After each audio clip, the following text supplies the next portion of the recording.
Hey folks, so as you can see, I'm wearing my grandma's couch. Now, this is a shirt that I got in New York City, which actually plays into this story that I'm about to cover. So, Trump has just decided to end DACA, which up to this point has allowed younger undocumented Americans to stay and work legally in the country.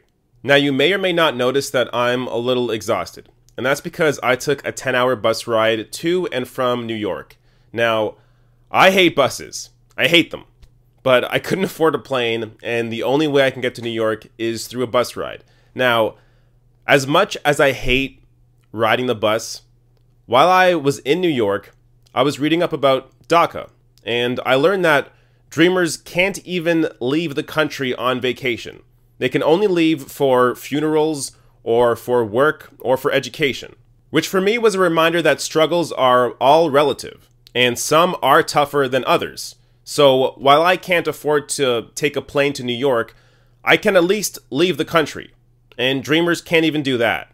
And now with Trump's plan to end DACA, it feels like the higher up on the chain of society you are, the harder it is to empathize with those who are way below you.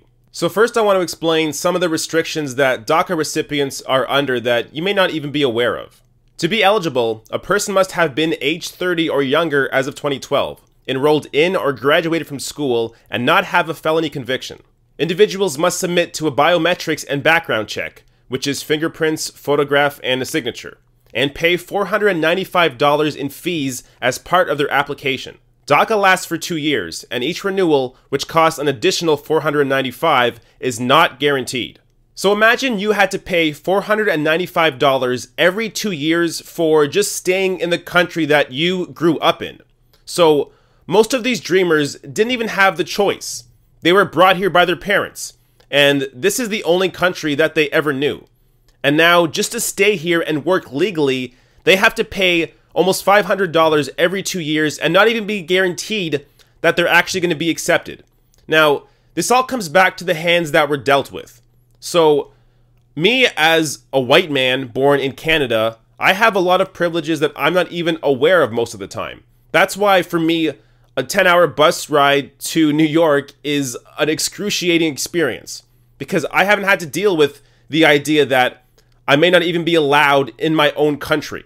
And the point is not to feel bad about the privilege that we're given, but it's to be aware of it and extend those privileges that we have as much as we can to others that don't have them. And in some ways, we've done that. So for example, if you're in a wheelchair, we've now created a society that is, for the most part, wheelchair accessible, because we've learned that even if you don't have 2 functioning legs, you should still be able to participate in society as an individual. And the same goes for these dreamers. Even if you weren't born in this country, if you were brought here at a young age and America is the only country you know, you should be given the same advantages, the same privileges that people who were born here are given. Because regardless of your situation, it still feels the same. Now, because there is so much misinformation about dreamers, I think it's important to point out what they can and can't do. So DACA recipients cannot receive amnesty, a path to citizenship, or legalization. They also can't vote. And they cannot receive any federal benefits, like Social Security, college financial aid, or food stamps. What they can do is get a temporary stay against their deportation for 2 years at a time. They can also apply for a driver's license in some states, but they're marked so they can't be used for federal purposes like voting. And yes, they are required to pay federal income taxes. In fact, DACA recipients contribute $1.2 billion annually in federal, state, and local tax revenue. That revenue would disappear if DACA were repealed. And one of the things that I find so odd about what Trump is doing with ending DACA is the fact that his supporters are actually in support of dreamers. In fact, in a poll taken in April, 74% of Donald Trump voters want young people who are undocumented or dreamers to stay in the US legally. So why is Trump doing this? Well, it may be his way to try and get a border wall passed or other things that he wants done in a bill to try and keep DACA, but only keep it if he also gets his border wall or whatever other ridiculous crap that he wants.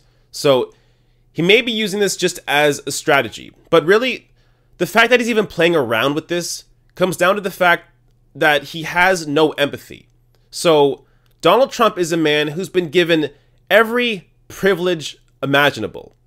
He's a white man, born into wealth, has always been rich, was given $200 million by his dad when he died. $200 million.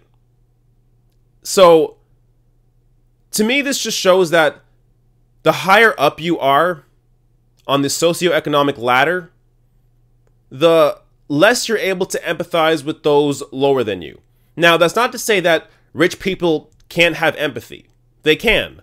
But it's tougher, especially if you're born into wealth. If you've never experienced what it's like to be a poor person or really just an average individual, then you don't really understand the struggles that people go through. Whether it's something as bad as worrying about being deported out of your country, or as something as mundane as taking a 10-hour bus ride to New York City.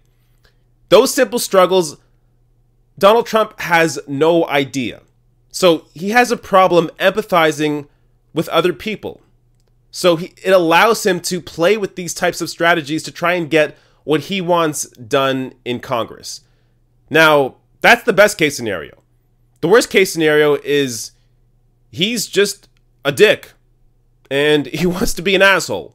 But strategically, it doesn't make a lot of sense. So sure, there is a portion of his base that may like this idea, as uninformed as they are. But if 74% of your voters support Dreamers, support DACA, then it doesn't make a lot of sense to take it away. But, it comes down to empathy. And Trump has none.